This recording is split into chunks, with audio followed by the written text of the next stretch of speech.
coucou tout le monde, aujourd'hui on se retrouve dans une nouvelle vidéo et comme vous l'avez vu dans le titre, on va parler de la saga Vampiria de Victor Dixon publiée chez la collection R. Voici les beaux bébés. Du coup le projet de Victor Dixon est d'écrire 12 tomes et du coup de faire 4 cycles de 3 tomes à chaque fois dans l'univers de Vampiria, donc dans l'univers de la Magna Vampiria, dirigé par Louis XIV qui est devenu Louis l'Immuable car c'est le premier à s'être transformé en vampire. Du coup dans cet univers, il va choisir qui va devenir vampire à ses côtés. Du coup l'univers est composé de plusieurs castes, on va dire. Donc il y a la haute noblesse qui sont les vampires, qui sont des immortels. Ensuite nous avons les mortels qui sont composés de la faculté hématique qui sont principalement des docteurs qui gèrent en gros un peu tout ce qui touche aux immortels. On a la basse noblesse qui sont des membres de la société mais mortels. Et nous avons le Caréta qui sont des roturiers et ces roturiers doivent répondre à quelques règles, ce sont les seuls à répondre à ces règles. Du coup je prends mon petit livre pour tricher et lire les règles. Il y a 5 règles. Article 1, obéissance. Obedientia. Les roturiers naissent et demeurent sous la protection des vampires, en contrepartie de laquelle ils leur doivent une soumission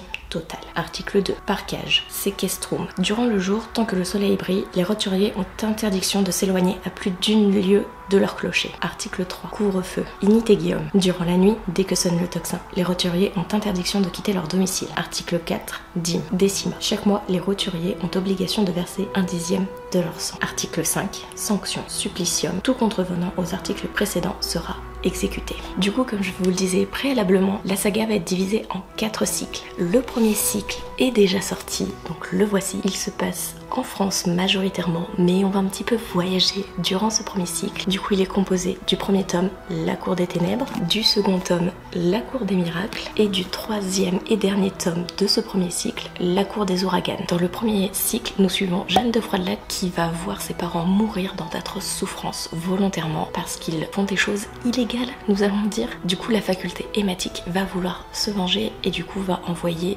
des immortels les tuer. Mais ça s'est pas passé très joliment. Jeanne va réussir à s'enfuir et va prendre l'identité de Diane de Gaz-de-Friche, une noble, et du coup va être embarquée par les vampires qui vont assassiner sa famille pour être ramenée à la cour de l'immuable et du coup elle va vouloir se venger. Mais comment va-t-elle y arriver? Quelle péripétie l'attend? Que va-t-il se passer au final? Est-ce qu'elle va réussir à avoir gain de cause ou pas? Pour savoir, il faut lire le premier cycle. Pour le second cycle, du coup, cela se passe aux Amériques, donc Vampiria America. Nous suivons 6 protagonistes. Archer Moulton, un ardent puritain ayant perdu la foi. Annabelle Lee, une belle du Sud qui fut belle autrefois. Desiree Denson, une artiste prodige au génie envolé. Raphaël de Montesueño, un sombre chevalier au cœur écartelé. Wyatt de la Vallée Bleue, un chasseur Cherokee sacrifié par les siens. Et Sibylle, une sorcière immolée, spectre nécromancien. Du coup, ils vont vouloir prendre d'assaut le Necropolis Palace, le palace le plus réputé de New York, le plus haut, là où une fête grandiose a lieu chaque année le 1er juin. Donc, ils vont prendre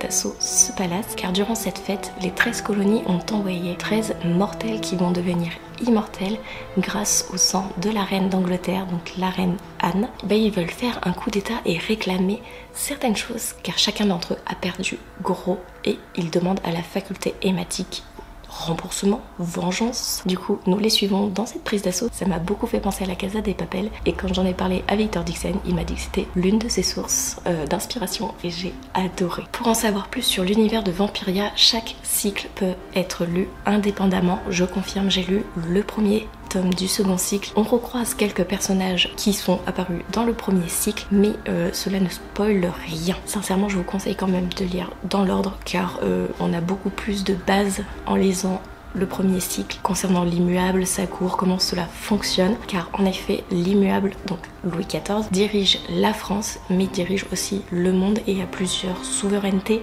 à sa coupe, dont la reine Anne, la reine d'Angleterre. Louis l'immuable a aussi sous sa coupe l'Espagne, le Portugal, l'Italie, l'Allemagne, l'Autriche et plein d'autres encore. Sincèrement, c'est un univers complet et complexe, très addictif, vraiment parfait si vous n'aimez pas ou que vous avez du mal à lire des sagas. Les 4 livres existent en audio et sincèrement, ils sont pépites les audios. Seul petit bémol, pour le moment, les 3 tomes du premier cycle sont sur Audible. Le premier tome du second cycle est seulement sur Nextory. Pour le moment, l'audio fait sur Nextory est magnifique et pépite. On est immergé dans cet univers, il y a des bruits sonores, vraiment pépite. Seul petit bémol, moi je l'écoute en vitesse 1.5 et il y a certains moments des phrases sont coupées. Je me suis dit que c'était à cause de la vitesse du livre, mais pas du tout. Quand je l'ai remis en vitesse 1, c'était le même topo. Il manquait quelques phrases à chaque fois, je ne sais pas pourquoi, mais bon.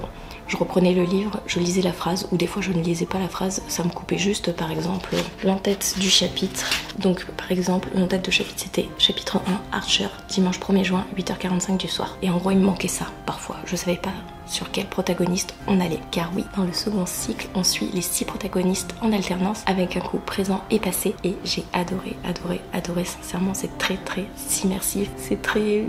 J'adore cet univers, quoi. Victor Dixon a su créer un univers qui est tellement prenant, tellement addictif, qui nous fait voyager, qui nous fait passer par tellement d'émotions. L'agacement, la peur, la joie, le rire, les pleurs, vraiment un univers complet et complexe à découvrir. Et pour la sortie du second cycle, la collection R a fait éditer une version particulière pour la sortie. Il s'agit de celle-ci, donc c'est toujours Le Tombeau des Immortels, Vampiria America, publié chez Collection R et écrit par Victor Dixon, mais il s'agit de l'édition Grand Siècle. Il est trop beau. Vous allez me dire, oui mais Anaïs, c'est bête d'avoir un premier tome de second cycle et pas d'avoir la suite ou d'avoir le avant. Ne vous en faites pas, dès la fin d'année, le premier cycle avec les 3 tomes vont sortir en format Grand Siècle également. Ce sont des éditions limitées, comme je sais pas trop si on le voit, mais il y a pas mal de dorures, c'est vraiment trop beau. Il y a un petit truc pour marquer la page, j'adore, et c'est surtout que le livre est en effet tissu. Donc voilà, j'ai hâte de découvrir les 3 tomes du premier cycle en cette version. Mais j'adore. Je vous montre également l'intérieur. C'est vraiment très beau. La mise en page en plus de chaque tome, parce que ce que je vais vous montrer, ça vaut pour chaque tome. On a une carte du monde avec les délimitations de la Magna Vampiria. Nous avons également un petit récapitulatif sur les classes de la société et sur les règles que doivent respecter les roturiers. Et vraiment, j'adore. Et du coup, dans le second cycle, nous avons un dessin du Necropolis Palace et de comment sont découpées les Amériques avec les 13 colonies anglaises. Vous l'aurez compris ou pas, je suis une grande fan de Victor Dixon et du coup je vais aller au bal de Vampiria. Donc à l'heure où cette vidéo sort, c'est-à-dire le dimanche 18 juin, je suis déjà allée au bal car il se déroulait le 17 juin. Ne vous en faites pas, je vais vous faire une petite vidéo, un petit vlog sur ce bal. Sincèrement j'ai une tenue, je suis fan. Je peux vous montrer au moins la coiffe que je vais mettre. Qu'en pensez-vous? J'adore, j'aurai ça dans les cheveux, j'aurai une tenue. J'adore, vampire gothique on va dire. Donc voilà, j'espère que cette vidéo vous aura plu, que vous en avez un peu plus appris sur la saga Vampiria, que je vous ai aidé, que vous n'êtes pas trop perdu du coup dans cette histoire de cycle, de tomes, de s'il faut les lire dans l'ordre, séparément, etc. J'espère que je vous ai un petit peu orienté et que je vous ai surtout donné envie de découvrir cette saga. Puis si vous adorez l'univers des vampires, foncez. Si vous êtes resté jusqu'à la fin, n'hésitez pas à mettre l'emoji vampire ou couronne. Si vous le souhaitez, n'hésitez pas à liker, commenter et à me suivre. Ça me fait extrêmement plaisir à chaque fois de voir tous vos petits mots, tous vos petits j'aime, tous les petits abonnements qui arrivent et tout. Merci, je ne le dirai jamais assez. Et sur ce, je vous laisse, je vous fais des bisous et je vous dis à une prochaine vidéo. Bye!